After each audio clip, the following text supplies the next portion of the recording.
আসসালামু আলাইকুম প্রিয় দর্শক, অন্যান্য যে আলোচনায় আপনাদের সকলকে আমন্ত্রণ জানাচ্ছি। সুপ্রিয় দর্শক, সাজ্জাদ কাদিরের প্রীতি নিন, শুভেচ্ছা নিন। এই মুহূর্তে আপনাদের সামনে কথা বলতে চাই বদলের বাংলাদেশে সেনাবাহিনীতেও বড় বদল।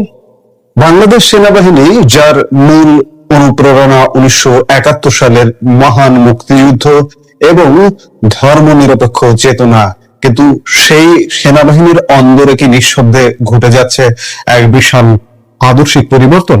সম্প্রতি বাংলাদেশ সেনাবাহিনীর একটি নতুন ব্যাটালিয়ন গঠন করা হয়েছে, যার 4টি কোম্পানির নাম রাখা হয়েছে ইসলামের 4 খলিফা তথা মহানবী হযরত মুহাম্মদ সাল্লাল্লাহু আলাইহি সাল্লামের ঘনিষ্ঠ সহচরদের নামে। বিষয়টি এতদিন সোশ্যাল মিডিয়ায় আলোচনায় ছিল, আজকে এটি গণমাধ্যমে এসছে।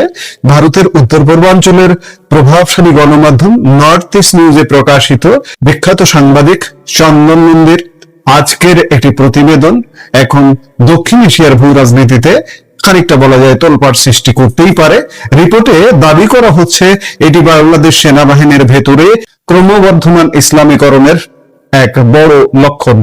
প্রথমে আসা যাক মূল ঘটনায়। গত 18 জুন 2026 তারিখে বাংলাদেশ মিলিটারি একাডেমি বিএমএ ভাটিয়ারিতে আনুষ্ঠানিকভাবে দ্বিতীয় বাংলাদেশ ব্যাটালিয়ন বা 2BDBN প্রতিষ্ঠা করা হয়।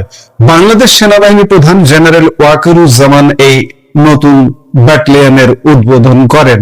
উল্লেখ্য, মে মাসের শেষ দিকে তিনি পবিত্র হজ পালন করে এসেছেন। সেনাবাহিনী সূত্রের খবর, বর্তমানে এই ব্যাটালিয়নটি বিএম এর বর্তমান অবকাঠামো ব্যবহার করে কাজ শুরু করলেও পরবর্তীতে এটিকে নিজস্ব আলাদা লোকেশনে স্থানান্তরিত করা হবে। তবে আলোচনা বা বিতর্কের কেন্দ্রবিন্দু অন্য জায়গায়। এই নতুন ব্যাটালিয়নের অধীনে থাকা 4টি কোম্পানির নামকরণ করা হয়েছে ইসলামের 4 মহান খলিফা ওমর, আবু বকর, আলী এবং ওসমানের নামে। চন্দন নন্দী তার রিপোর্টে এই 4 ব্যক্তিত্বের ঐতিহাসিক ও ধর্মীয় গুরুত্ব বিস্তারিত তুলে ধরেছেন। সাংবাদিক চন্দন নন্দীর মতে 1971 সালের ধর্মনিরপেক্ষ চেতনায় উদ্বুদ্ধ একটি রাষ্ট্রীয় বাহিনীতে এই ধরনের নামকরণ সেনাবাহিনীর প্রাতিষ্ঠানিক ও সাংস্কৃতিক পরিবর্তনের এক স্পষ্ট সাক্ষ্য দেয়। রিপোর্টে বলা হচ্ছে 2024 সালের আগস্ট মাসে বাংলাদেশে যে শাসন ক্ষমতার পরিবর্তন ঘটে, তারপর থেকেই সেনাবাহিনীতে এই ধর্মীয় ও আদর্শিক পরিবর্তনের বিষয়টি ঘরোয়া এবং আন্তর্জাতিক ভূ রাজনীতিতে গভীর উদ্বেগের কারণ হয়ে দাঁড়িয়েছে। পর্যবেক্ষকরা বেশ কিছু দৃশ্যমান প্রাতিষ্ঠানিক ও সাংস্কৃতিক পরিবর্তনের দিকে আঙ্গুল তুলছেন। যেমন সেনাপ্রধান জেনারেল ওয়াকারুজ্জামান, যিনি 2024 সালের জুনে দায়িত্ব নেন, তার একটি বাহ্যিক পরিবর্তন অনেকেরই নজর কেড়েছে। তিনি বর্তমানে দাড়ি রাখছেন, যা একটি স্পষ্ট ধর্মীয় প্রতীক। স্বাধীনতার পর থেকে বাংলাদেশ সেনাবাহিনী প্রধানদের মধ্যে যে ধর্মনিরপেক্ষ এবং ক্লিন শেভের দাড়িবিহীন থাকার দীর্ঘদিনের ঐতিহ্য ছিল, এটি তার থেকে একটি বড় ব্যতিক্রম। শুধু বাহ্যিক পরিবর্তনই নয়, চন্দন নন্দীর রিপোর্টে সেনাবাহিনীতে এক গভীর শুদ্ধি অভিযান বা রদ বদলের দাবি করা হয়েছে। 2025 সালের শেষ দিকে বাংলাদেশের আন্তর্জাতিক অপরাধ ট্রাইব্যুনাল বহু সংখ্যক বর্তমান এবং সাবেক সামরিক কর্মকর্তার বিরুদ্ধে গ্রেপ্তারি পরোয়ানা জারি করে এবং তাদের হেফাজতে নেয়। আটককৃতদের বেশিরভাগই ছিলেন পূর্ববর্তী ধর্মনিরপেক্ষ আওয়ামী লীগ সরকারের আমলের কর্মকর্তা।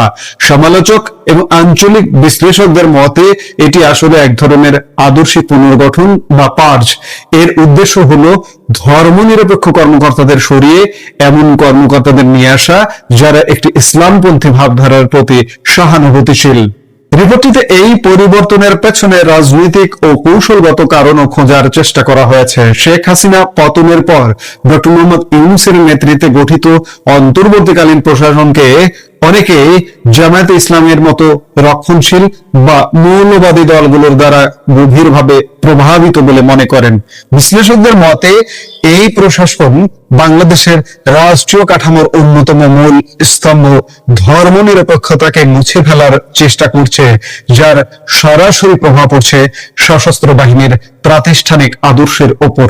সবচেয়ে চাঞ্চল্যকর তথ্যটি হলো ভূ রাজনৈতিক কৌশলগত পরিবর্তন নিয়ে রিপোর্টে দাবি করা হয়েছে পাকিস্তানের সামরিক ব্যবস্থার সাথে বাংলাদেশের সম্পর্ক দিন দিন ঘনিষ্ঠ হচ্ছে।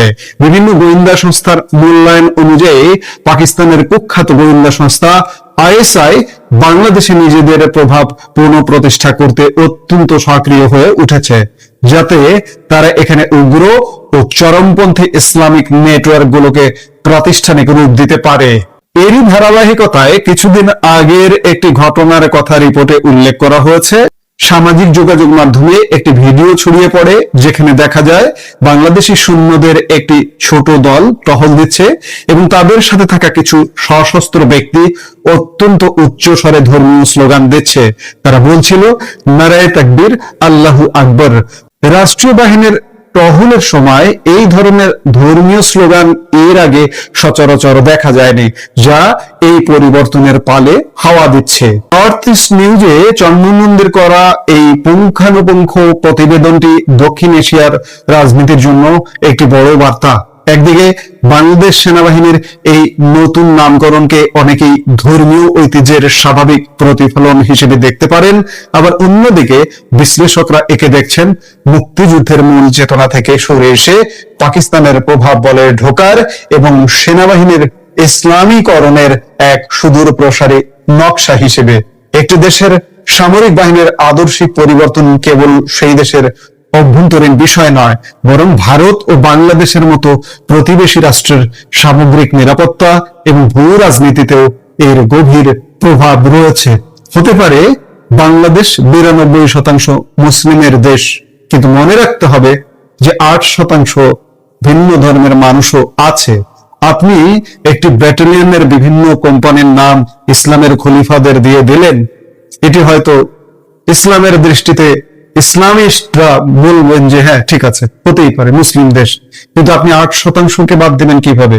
সেই 8%-এর মধ্যে তো একটা বুদবুদ, নেগেটিভ বুদবুদ হয়, সেই বুদবুদটা দূর করবেন কিভাবে? আর সবার আগে যেটি কথা সেটি হচ্ছে বাংলাদেশ একটি অসাম্প্রদায়িক দেশ এবং বাংলাদেশের মুক্তিযুদ্ধ বাংলাদেশ সেনাবাহিনীর মূল অনুপ্রেরণা। সেই অসাম্প্রদায়িক দেশে অসাম্প্রদায়িক সেনাবাহিনীতে আপনি যদি হঠাৎ করে ইসলামীকরণ করতে থাকেন, তখন কিন্তু এটি ভিন্ন বার্তা দেয়, শুধু বাংলাদেশে নয়, আশপাশকেও, আমাদের এখানকার ভূ রাজনীতিতেও কিন্তু ভিন্ন বার্তা দেয়। এই বিষয়গুলো মনে হয় মনে রাখা প্রয়োজন। যাই হোক, আমরা বদলের বাংলাদেশে নতুন নতুন বদল দেখছি, সেই বদল সেনাবাহিনীতেও লেগে গেছে। আমি একদিন আগে এই আলাপও করেছি যে মুক্তিযুদ্ধের অন্যতম একটি স্মারক শিখা অনির্বাণের আগুন নিভিয়ে দেওয়া হয়েছে। এটি নিয়ে সোশ্যাল মিডিয়ায় ব্যাপক আলাপ আলোচনা চলছে। সেনাবাহিনী বিষয়টি এখনো পরিষ্কার করেনি। এছাড়া রাজশাহীতে সেনাবাহিনীর প্যারেডে নারায়ে তাকবীর, আল্লাহু আকবার স্লোগানের মতো স্লোগানও এসছে। এই সবকিছু মিলিয়ে সেনাবাহিনী কি আসলে ইসলামীকরণ হচ্ছে কিনা সেই প্রশ্নটা কিন্তু এবং সেই দৃষ্টিটা কিন্তু আমাদের আশপাশের দেশগুলো রাখছে। এর সুদূর প্রসারী প্রভাব কি হবে সেটি ভাবনার বিষয়। এই মুহূর্তের ভিডিও থেকে আমরা বিদায় নিতে চাইছি। দেখা হবে পরবর্তী ভিডিওতে। সে পর্যন্ত ভালো থাকুন, সুস্থ থাকুন। আমাদের ভিডিওগুলো নিয়মিত পেতে সাবস্ক্রাইব করুন সাজ্জাদ কাদির ইউটিউব চ্যানেল এবং লাইক, কমেন্ট, শেয়ার করুন, সাথে থাকুন। বলছি, অপরূপা পোদ্দার আবার খবরের শিরোনামে এসেছেন। কে অপরূপা পোদ্দার? যারা পশ্চিমবঙ্গের রাজনীতির খবর জানেন তাদের কাছে এই পরিচয়, তার এই নাম অচেনা নয়, তার পরিচয়টাও অচেনা নয়। 2014 থেকে 2024 এই 10 বছর তিনি পশ্চিমবঙ্গের আরামবাগ লোকসভার সাংসদ ছিলেন। এই লোকসভাটি এটি তপশিলি জাতিদের জন্য সংরক্ষিত। অপরূপা পোদ্দার তিনি এখানে তপশিলি জাতি হিসেবে তিনি তার হলফনামা দাবে মনোনয়নপত্র দিয়েছিলেন, দিয়ে তিনি এখান থেকে দুবার তৃণমূল কংগ্রেসের প্রার্থী হিসেবে সাংসদ হয়েছেন। কিন্তু এই সাংসদ হওয়া নিয়ে বিজেপি দল, ভারতীয় জনতা পার্টি, তিনি যখন প্রথম সাংসদ হয়েছিলেন তখন আপত্তি জানিয়েছিল নির্বাচন কমিশনের কাছে। আপত্তিটা কেন? আপত্তি এই জন্যেই যে অপরূপা পোদ্দার, তিনি আসলে অপরূপা পোদ্দার ছিলেন, তারপরে তিনি ধর্ম পরিবর্তন করেন, মুসলিম হন, এবং এই ধর্ম পরিবর্তন উইকিপিডিয়া যেটা জানাচ্ছে সেটায় বলা হচ্ছে ধর্ম পরিবর্তন করার কারণ তিনি শাকির আলী নামে একজন মুসলিমকে বিবাহ করেছিলেন। অর্থাৎ বিয়েটা করার জন্যই হচ্ছে তার ধর্ম পরিবর্তন, বিশ্বাসের পরিবর্তন নয়। কিন্তু তার থেকেও বড় যেটা প্রশ্ন, ধর্ম পরিবর্তন করে তিনি নাম নিয়েছেন, তার নাম হয়েছে আফরিন আলী, এবং তারপরেও তিনি অপরূপা পোদ্দার নামটা ব্যবহার করছেন। এটা নৈতিক দিক দিয়ে ধর্ম পরিবর্তন করতেই পারে মানুষ, কারণ ভারতে ধর্ম পরিবর্তনটা একটা তার অধিকার, যদি সেই ধর্ম পরিবর্তন স্বেচ্ছায় হয়। যদি কোনো চাপে কিংবা প্রলোভনে যদি ধর্ম পরিবর্তন না হয় তাহলে সেটা গ্রাহ্য। যদিও এখানেও কথা উঠেছে বিবাহের নামে ধর্ম পরিবর্তন এটা বৈধ হবে কিনা, বিভিন্ন ভারতের বিভিন্ন রাজ্যে এই নিয়ে আইন তৈরি হচ্ছে। তো আমরা আস্তে আস্তে আজকে এই বিষয়টি নিয়ে আমরা আলোচনা করব যে অপরূপা পোদ্দারের কোন পরিচয়টা সত্যি। তিনি হিন্দু আছেন এখনো নাকি মুসলিম? তিনি জনপ্রতিনিধি হয়েছেন হিন্দু পরিচয়ে, অথচ তিনি বিয়ে করেছেন, বিয়ে করতেই পারেন, স্বামী মুসলিম, স্ত্রী হিন্দু হতে পারেন কিংবা অন্য যে কোনো জাতির হতে পারেন, যদি বিবাহটা যদি ভারতের আইন অনুযায়ী রেজিস্টার্ড ম্যারেজ হয়, স্পেশাল ম্যারেজ অ্যাক্টে এগুলো হতেই পারে। কিন্তু মুসলিম মতে যদি বিবাহ হয় তাহলে একজন মুসলিমের সাথে একজন অমুসলিমের শরিয়া মতে বিয়ে হতে পারে না। তাহলে অপরূপা পোদ্দারের ক্ষেত্রে কি ঘটেছিল, আসুন এই আলোচনায় আমরা আসব। একজন জনপ্রতিনিধির পরিচয় কি, তার কি নাম, তার ধর্ম কি, সেগুলো কোন হিসেবে বিচার হবে? শুধুমাত্র একটি হলফনামার ভিত্তিতে নাকি বাস্তবে কি আছে তার ভিত্তিতে? পশ্চিমবঙ্গের রাজনীতিতে এমন একটি প্রশ্ন বারবার ফিরে এসেছে আরামবাগের প্রাক্তন সাংসদ অপরূপা পোদ্দারকে ঘিরে। বিতর্ক নতুন নয়, কিন্তু সাম্প্রতিক ঘটনায় বিষয়টি আবার আলোচনায় এসছে। অন্তত আমার চ্যানেল থেকে আমি মনোজ দাস, ক্যালকাটা ডায়ালগস চ্যানেল থেকে বিষয়টি আলোচনার জন্য পশ্চিমবঙ্গের বর্তমান শাসক কিংবা এই সরকারের কাছে আমার দাবি, দয়া করে বিষয়টি এবার দেখুন। কি কেন এলো, এইবার আলোচনায় কেন এসছেন? 30শে জুন গতকাল তার স্বামী শাকির আলীকে গ্রেপ্তারের পর, কেন গ্রেপ্তার? কারণ তিনি 2023 সালের রামনবমীতে রিসরায় থাকেন, তিনি হুগলিতে শ্রীরামপুরের কাছে থাকেন তিনি। সেখানটায় তার যে রামনবমীর মিছিলের উপরে হামলা হয় এবং সেই হামলার মাস্টার মাইন্ড হিসেবে শাকির আলীর নাম উঠে আসে। এবং এই মামলার প্রেক্ষিতে এতদিন তো মমতা ব্যানার্জির সরকার ছিল, সুতরাং এই সরকার কিছুই করেনি। এখন নতুন সরকার এসে সেই মামলার বিচারের জন্য এনআইএ, ন্যাশনাল ইনভেস্টিগেটিভ এজেন্সি, তারা গতকাল শাকির আলীকে গ্রেপ্তার করেছে। বিভিন্ন সংবাদ মাধ্যমে প্রকাশিত খবর অনুযায়ী অপরূপা পোদ্দারের বিরুদ্ধে অভিযোগ উঠেছে যে তিনি কর্তব্যরত পুলিশ কর্মীর সঙ্গে বচসা ও তার গায়ে পর্যন্ত হাত তুলেছেন, এবং এই জন্যই তাকে আজকে শ্রীরামপুর থানায় তলব করা হয়েছে। এরপর থেকে আবার সামনে এসে গেল অপরূপা পোদ্দার প্রসঙ্গ, এবং আমি এই প্রশ্নগুলো এখানে এখনো এই দাবিটা ওঠেনি, কিন্তু আমার তরফ থেকে এই দাবিটা করলাম। দর্শকরা আপনারা বলবেন যে আমার দাবিটা তার কোনো যৌক্তিক না অযৌক্তিক, সেটা বলবেন। আমার দাবি এবং আমার প্রশ্ন আমি যেগুলো তুলছি, এক, যে অপরূপা পোদ্দার কি সত্যি ইসলাম ধর্ম গ্রহণ করেছিলেন? যদি করে থাকেন তাহলে তিনি তপশিলি জাতির জন্য সংরক্ষিত লোকসভা আসন থেকে কিভাবে নির্বাচনে দাঁড়ালেন? আর যদি ধর্ম পরিবর্তন না করে থাকেন তাহলে ইসলামী মতে তিনি বিয়ে করেছিলেন, তিনি স্পেশাল ম্যারেজ অ্যাক্টেও তার বিয়ে করা আছে, আবার তিনি তার আগে তিনি ইসলামী মতেও বিয়ে করেছেন। তাহলে ধর্ম পরিবর্তন যদি তিনি না করে থাকেন তাহলে ইসলামী মতে তিনি বিয়ে কিভাবে করলেন? কারণ ইসলামী মতে একজন ইসলামের সাথে মুসলিমের সাথে একজন অমুসলিমের বিয়ে হতে পারে না ইসলামী মতে। আজকের আলোচনায় আমরা কোনো রায় দেব না, কারণ রায় দেওয়ার অধিকার সরকারের, আদালতের, তদন্ত করছে যারা সেই তদন্তকারী সংস্থা। কিন্তু আমরা আইন, সংবিধান এবং প্রকাশ্যে থাকা তথ্যের ভিত্তিতে এমন কিছু প্রশ্ন তুলব যার উত্তর পাওয়া জনস্বার্থে জরুরি। ধর্ম পরিবর্তন কি অপরাধ? প্রথমে এই বিষয়টা নিয়ে আমার কথা বলি।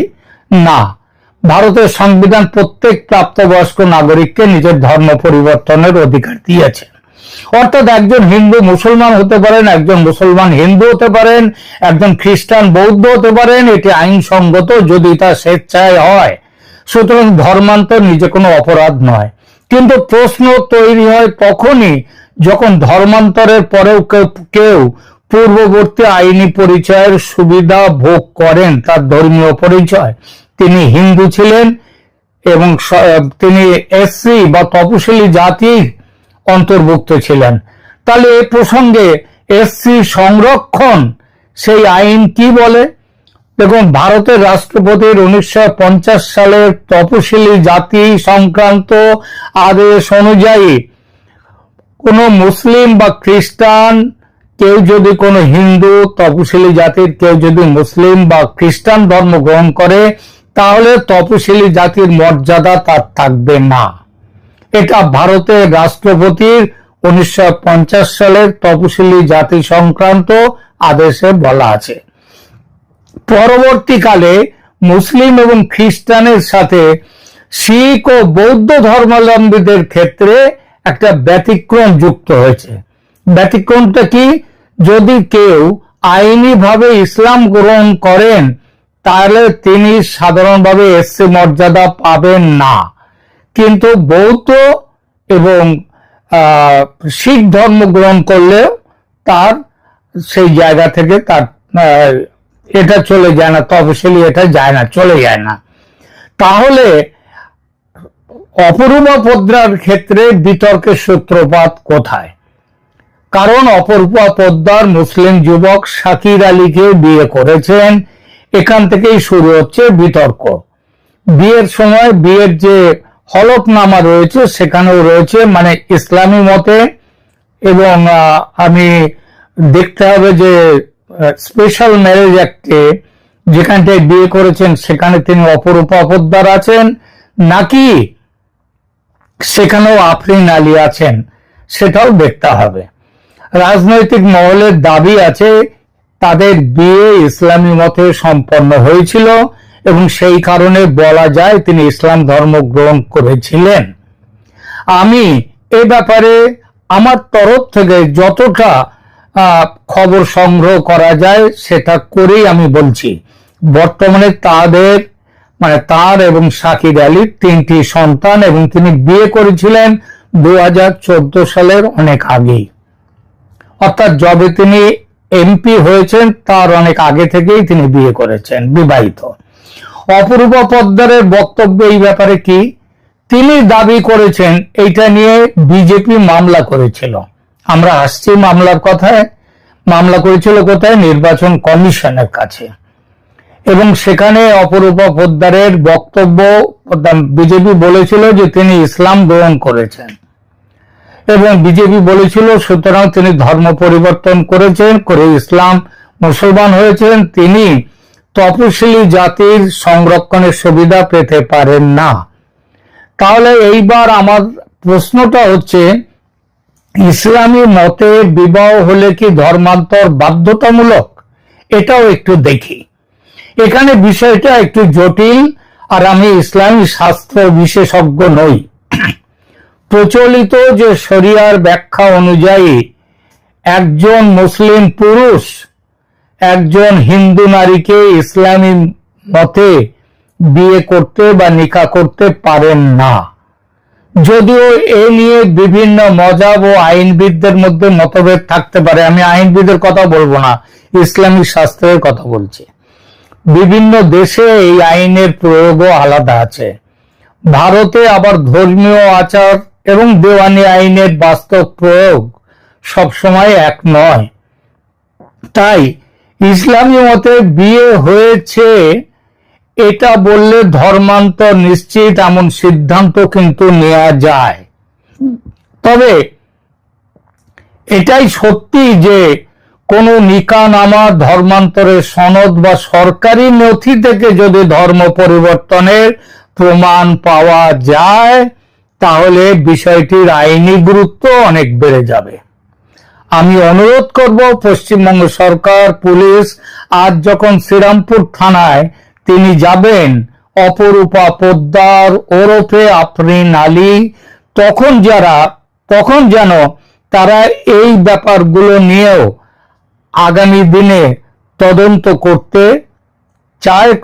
করতে পারে। বিশেষত তার পরিচয় নিয়ে যখন থানার থেকে প্রশ্ন করা হবে তখনই এই বিষয়গুলো সামনে তুলে নিয়ে আসা যেন হয়।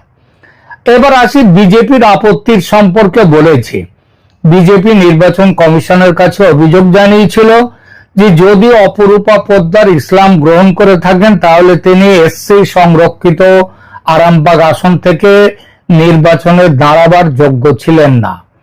কিন্তু বিজেপি কোনো প্রমাণ বা তথ্য দাখিল করতে পারেনি, কারণ দাখিল করাটা অসুবিধেও আছে।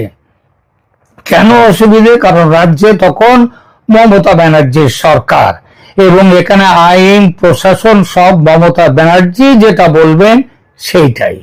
সুতরাং নির্বাচন কমিশন বিজেপির আপত্তিকে খারিজ করে দেয়, কিন্তু বিতর্কের নিষ্পত্তি কিন্তু প্রকাশ্যে প্রতিষ্ঠিত হলো না। নতুন করে তদন্তের দাবি কেন তুলছি? কারণ সাম্প্রতিক ঘটনায় তার নাম আবার সংবাদে এসেছে, যেটা বলেছি প্রথমে, গতকালকের ঘটনা। এর পরে আমার প্রশ্ন, যদি এতদিন ধরে ধর্মান্তর নিয়ে বিতর্ক থেকে থাকে তাহলে কি নতুন করে সমস্ত সরকারি নথি পরীক্ষা করা উচিত নয়?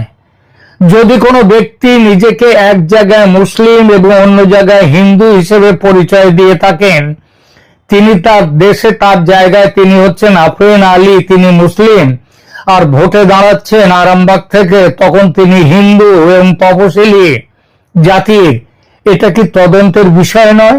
এটা তো জালিয়াতি। যদি দেখা যায় তিনি কখনো ধর্ম পরিবর্তন করেননি তাহলে সেই বিষয়টিও স্পষ্টভাবে সামনে আসা উচিত। সত্যিটা দুধ কা দুধ পানি কা পানি হওয়া উচিত। কোন কোন নথি তদন্তে দেখা যেতে পারে? যদি কোনো তদন্ত হয়, আমি সেই দাবিটা করছি, তাহলে তদন্তকারী সংস্থা দেখতে পারে বিবাহের নথি, নিকাহনামা যেটা হয়েছিল, তিনি ইসলামী মতো বিয়ে করেছিলেন, সেই নিকাহনামা দেখা যেতে পারে। ধর্মান্তরের কোনো সনদ আছে কিনা, তার কোনো প্রমাণ আছে কিনা, ভোটের হলফনামায় কি ঘোষণা করেছিলেন তিনি, জাতিগত শংসাপত্র কিভাবে তার বিয়ের পরেও বহাল ছিল, সেই তদন্তটা করতে হবে। আর সরকারি নথিতে তার ধর্ম কি উল্লেখ রয়েছে, সরকারি নথিতে এই নথিগুলো প্রকৃত তার নামে তিনি কোনো জমি জায়গাও নিশ্চিতভাবেই কিনেছেন, মানে তিনি কিনেছেন কিংবা তার স্বামী কিনেছেন, সেখানে তার পরিচয়ের নাম কি লেখা আছে, ধর্ম কি লেখা আছে। আবার দেখা যেতে পারে তার যে ছেলে, 3টি সন্তান, তাদের বাবা মায়ের নাম কিভাবে নথিভুক্ত আছে, এই সমস্তগুলো দেখতে হবে। এই বিতর্কের গুরুত্ব কোথায়?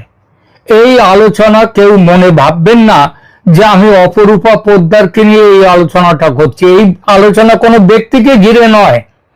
আমরা জানি শর্মিলা ঠাকুর তিনি বিয়ে করেছিলেন, আয়েশা সুলতানা হয়েছিলেন, ধর্ম পরিবর্তন করে বিয়ে করেন, কিন্তু তিনি কোনোদিন লুকোননি যে তিনি ধর্ম পরিবর্তন করেননি, এ কথা কোনোদিন বলেননি।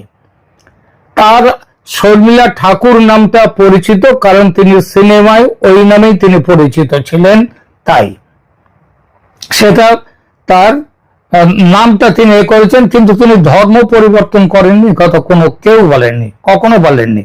সুমন চট্টোপাধ্যায় তিনি কবির সুমন হয়েছেন ধর্ম পাল্টে। সুমন নাম নিয়ে কোনো অসুবিধা নেই, তিনি কোনোদিন বলেন না যে তিনি ধর্ম পরিবর্তন করে মুসলমান হননি, এ কথা কোনোদিন বলেন না। বরং তিনি সম্প্রতি তো এমন কথা বলেছেন বলে খবর পেয়েছি, খবরে দেখেছি যে তিনি বলেছেন মৃত্যুর পরে যেন তার দেহ কবর দেয়া হয়। তাহলে তিনি তার মুসলিম পরিচয়, ইসলামী পরিচয় তিনি কিন্তু কোথাও অস্বীকার করেননি, কিন্তু অপরূপা পোদ্দার অস্বীকার করছেন তার নেয়ার জন্য, যে তার কি বলবো সুবিধাভোগী হওয়ার জন্য, এবং যেটা জালিয়াতি। সুতরাং এটা কোনো ব্যক্তিকে ঘিরে এই প্রশ্ন নয়, এটা একটা বড় নীতিগত প্রশ্ন। যদি কোনো ব্যক্তি আইন মেনে ধর্ম পরিবর্তন করেন সেটা তার সাংবিধানিক অধিকার, কিন্তু যদি কেউ আইন অনুযায়ী পরিবর্তিত পরিচয় গোপন করে এমন কোন সুবিধা নেন, সংরক্ষণের সুবিধা নেন যার জন্য তিনি যোগ্য নন, তাহলে তার জনস্বার্থের বিষয়। আমি নৈতিক কথাটা ছেড়ে দিলাম। তার যদি হিন্দু ধর্ম খারাপ লেগে থাকে, ইসলাম ভালো লেগে থাকে, তার করার অধিকার আছে, কিন্তু সেটা তিনি চেপে রেখে তিনি কখনো হিন্দু হবেন, কখনো মুসলমান হবেন নিজের সুবিধা দেখে, এটা তো হতে পারে না। এটা জনস্বার্থের বিষয়। যদি অভিযোগ, আবার উল্টো দিকটাও দেখুন, ধরে যাক এই অভিযোগগুলো ভিত্তিহীন, তিনি ধর্ম পাল্টাননি, তাহলে সেটাও পরিষ্কার হওয়া উচিত। কারণ ভিত্তিহীন অভিযোগ একজন মানুষের সম্মানহানির কারণ হতে পারে, যদি অবশ্য তার কোনো সম্মান থাকে। শেষ করব এই দাবিটা তুলে যে পশ্চিমবঙ্গের শুভেন্দু অধিকারী সরকার, বিজেপি সরকার, এরা বিচার করে দেখুক, তদন্ত করে দেখুক, যথাযোগ্য তদন্ত করে যে অপরূপা পোদ্দার তিনি হিন্দু ধর্ম ছেড়ে মুসলমান হয়েছিলেন কিনা। যদি সেটা হয়ে থাকেন, এখন তার সাংসদ পদ নেই, তার সাংসদ পদে থেকে তাকে বহিষ্কার করা যাবে না, এটা ঠিকই, কিন্তু তাকে জেলের ঘানি খাটানো যেতে পারে। তার যে তিনি যে পেনশন পান প্রাক্তন সাংসদ হওয়ার সুবাদে, সেটা থেকে তাকে বরখাস্ত বাদ দেওয়া যেতে পারে। তার বিরুদ্ধে জালিয়াতির মামলা সেটা আসতে পারে। সুতরাং আমরা কয়েকটা প্রশ্ন রেখে দিলাম। অপরূপা পোদ্দার কি আইনিভাবে ধর্ম পরিবর্তন করেছিলেন, সেটা বিচার করে দেখা হোক, তদন্ত করে দেখা হোক। যদি করে থাকেন তার সরকারি নথি কোথায়, আর যদি ধর্মান্তর তিনি না হয়ে থাকেন, ধর্মান্তরিত না হয়ে থাকেন, তাহলে এতদিন ধরে চলা বিতর্কের অবসান ঘটাতে কোন প্রাসঙ্গিক নথি কি প্রকাশ করবেন তিনি অথবা সরকার, পশ্চিমবঙ্গ সরকার, সেটা করতে হবে এই বিষয়টা। আর নির্বাচন কমিশন বা সংশ্লিষ্ট কর্তৃপক্ষ কি বিষয়টি নিয়ে স্পষ্ট ব্যাখ্যা দেবে। গণতন্ত্রে প্রশ্ন তোলা নাগরিকের অধিকার, আর সেই প্রশ্নের নিরপেক্ষ উত্তর দেয়া রাষ্ট্রের দায়িত্ব, সরকারের দায়িত্ব। সত্য যেটাই হোক তা নথি, আইন এবং নিরপেক্ষ তদন্তের মাধ্যমে সামনে আসা উচিত। মমতা ব্যানার্জির আমলে নিরপেক্ষতা বলে কোনো বস্তু ছিল না পশ্চিমবঙ্গে। সুতরাং এখন সেটা এসেছে, মানুষ এটা দেখতে হবে। যদি ভিডিওটি তথ্যবহুল মনে হয় তাহলে লাইক করুন, শেয়ার করুন এবং চ্যানেলটি সাবস্ক্রাইব করুন। এবং এই দাবির সাথে যদি আপনি সহমত হন, আমি যে দাবিটা তুললাম, তাহলে সেটাও আপনারা কমেন্ট করে জানান। আবার দেখা হবে নতুন কোনো গুরুত্বপূর্ণ বিষয় নিয়ে। ধন্যবাদ।